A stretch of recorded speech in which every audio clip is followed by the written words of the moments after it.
Subscribe करें Tejendra English school channel को और उस बेल आइकन को दबाएं हमारे लेटेस्ट वीडियो लेक्चर सबसे पहले पाने के लिए।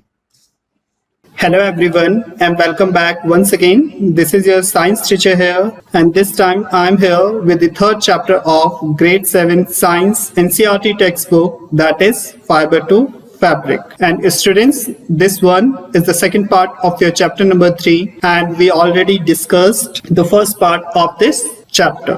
Students, in the first part of this chapter we already discussed about the different kind of animals from whom we basically get the wool, and we also discussed in the first part of this chapter about the different process of obtaining wool from animal fleece.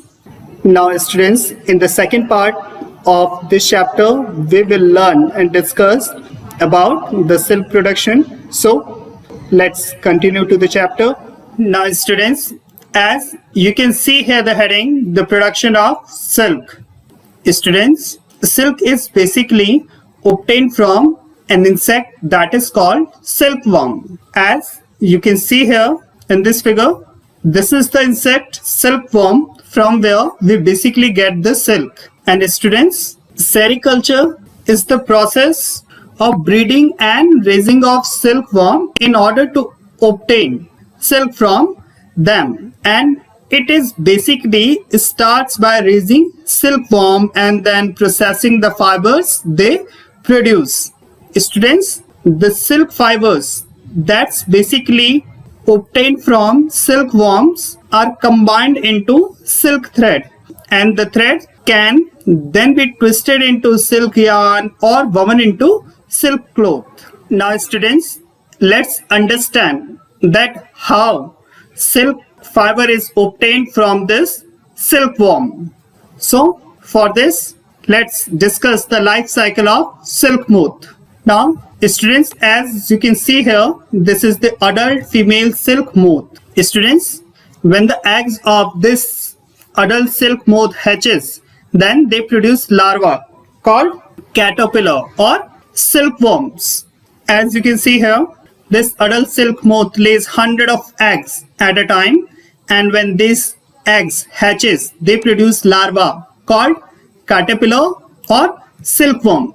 Now students, after the next stage of the caterpillar life, means silkworm lives, is called the pupa stage.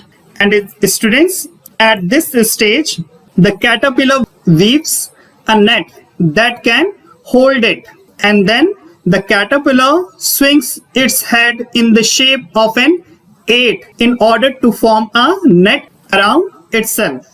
And students, as I said that at pupa stage, silkworms round its heads in 8 shapes, and at this stage silkworm secreted fiber. And students, this fiber is basically made up of a protein, and students, at this stage the silkworm secreted a certain kind of protein from its mouth, and when this protein comes in contact with air, it becomes hardened and forms the silk fiber. And then the caterpillar covers itself into silk and turns into pupa, and this stage at which the caterpillar covering itself is called the cocoon stage. And then the caterpillar turns into a silk moth inside in this cocoon. And students, the silk yarn or the silk thread is basically obtained at this cocoon stage. And students, there are basically different types of silk are obtained because due to different kind of silk moths. But in India, basically the mulberry silk moth is the most common kind of silk moth, and the silk fiber that is basically produced by mulberry silk moth is very soft, elastic and shining in nature.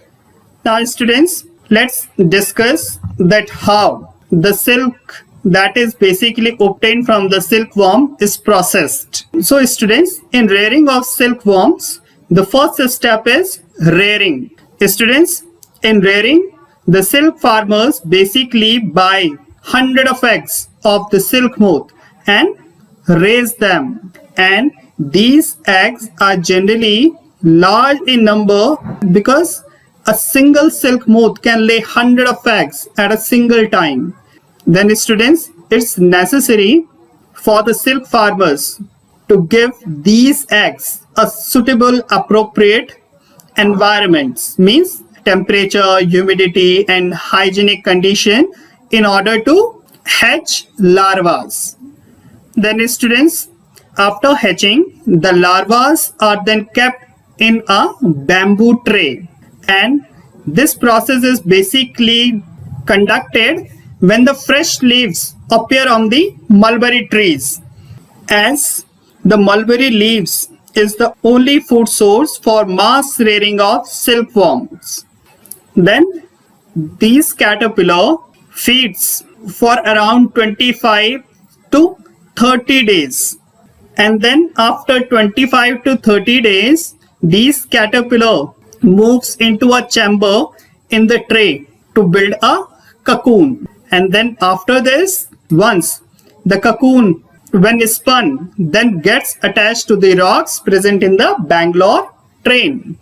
As you can see here, when the adult silk moth lays 100 of eggs at a single time, then these eggs hatched a larva that are basically called caterpillar or silkworms, and then these silkworms and larva secrete a certain kind of protein from their mouth, and this protein when comes in contact with air, it becomes hard, and this stage is called cocoon.